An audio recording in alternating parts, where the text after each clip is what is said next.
G'day beautiful people, welcome back to my channel. Today we're going to take a look at my Sundance build for Revenant, which is my ability penetration build. So we'll talk about a couple of things in a sec. We'll just go over the cards. Running Archmages, you definitely want to take power over the Warlord. The Archmages is way better than the Warlord in my opinion. We have a healer token, we have 3 5-point Madstone Gems, all power. We have a 12-point Shadow Scroll, all power. We have a 9-point Shadow Scroll with all power. We have another 9-point Shadow Scroll with all power. And one last 9-point Shadow Scroll which has 2 strikes or casts and a shock. We then have a Necroveil which is sitting at a 15-point card. It may seem ridiculously expensive, but I would rather have this have 3 major strikes on it than this have 3 major strikes and this have 3 strikes, because if I take 1 point off of each of those and make this a 12, it just means that I'm waiting longer to get this fully upgraded bonus, whereas Necroveil does not have a fully upgraded bonus, so you might as well smash as much power on it as possible. You can also do the same thing with Blink Shot. I haven't in this instance, but you could easily take 3 points off of this, make these all minor strikes or casts, and put a major strike on the Blink Shot. Then do the same thing with this, put a major strike on the Blink Shot, and then take these 2 off and make them minor strikes with a shock, and have it as a 3 major strikes or casts on this, because this also has no fully upgraded bonus. It's something that I probably should do, but I haven't. Because of the way that I've built this. We also have an Assassin's Ward with 3 lesser drains, and in case I didn't actually say it, a Blink Shot with 1 minor cast. So if we go and look at the build, obviously healer token Madstone Gems are for early game. What I will do is I will build out my Madstones, put my healer token on when I need it, and put Blink Shot on. Okay, this Assassin's Ward is only here just as an option for you if you feel like lifesteal is a thing.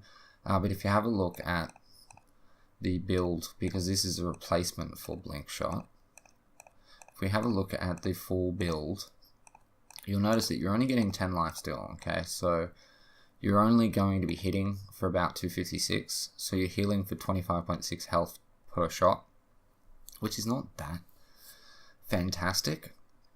I would rather not run a Blink Shot, and use this as an assassin build. Get in there, get the kill, get out, and try not to cop damage, rather than relying on an assassin's ward. Which, let's be honest, if you're up against another carry and they have a crit build on, they're gonna just continue to heal, and you're gonna be reliant on things like Obliterate to help you out.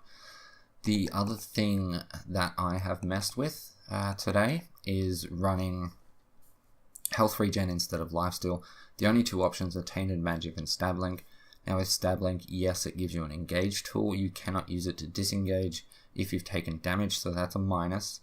Also, it's costing you 20% of your health to use it, and with the amount of health regen I'd recommend putting on it, it's going to take you 25 seconds to actually get that health back. And if you're at, say, 100 health, it's going to take you 2 minutes to get all your health back. So lifesteal is probably the best option if you want to go down that path. The other thing that I messed with today was Trader's Touch, which I don't feel like is good enough, and Stinger Boost. So with Stinger Boost, what I did was I based my numbers and my playtime around 5 shots. The reason for this is that when I start an engagement, I use Scar, counts as an ability, and it procs the Stinger Boost damage on your first bullet. So your first bullet has the damage from Scar, and it has the damage from Stinger Boost. Then you fire 2 more shots, and then your 4th shot procs the Hellfire round damage, and if you are quick enough to animation cancel and reload, your 5th shot will then proc the Stinger Boost damage.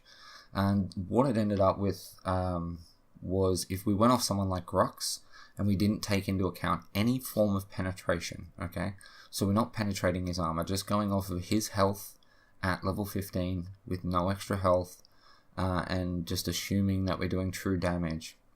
It was the difference between a non-Stinger Boost build leaving him with 8 health and a Stinger Boost build overkilling him by 160 odd damage. So it's a difference of 170 damage, and if we're being honest, if you're going to fire those 5 shots off and he's that low and he's getting away, you're not really worried about like having the overkill. You're just going to obliterate anyway. So I don't really feel like it's that great.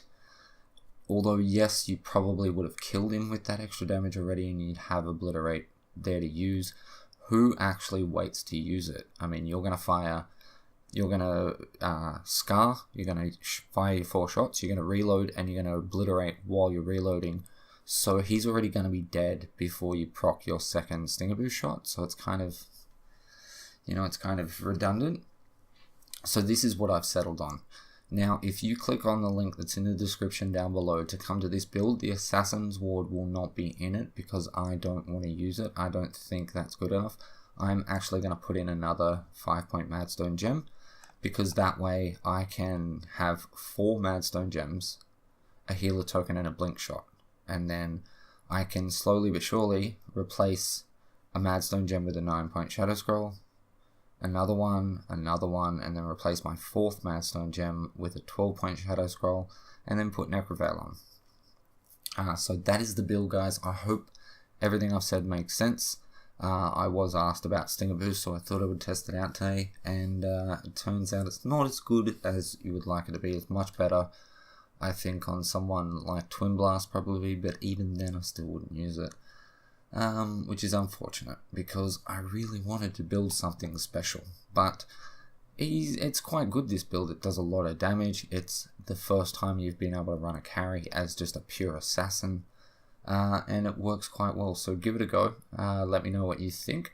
Leave me a like if you did enjoy this video in any way, shape or form. Leave me a comment, let me know what you actually think of the build, or if you have any more suggestions whatsoever. Subscribe if you're not already, but with that said, guys, thank you so much for watching. I love your face, and I'll catch you in the next one. Peace.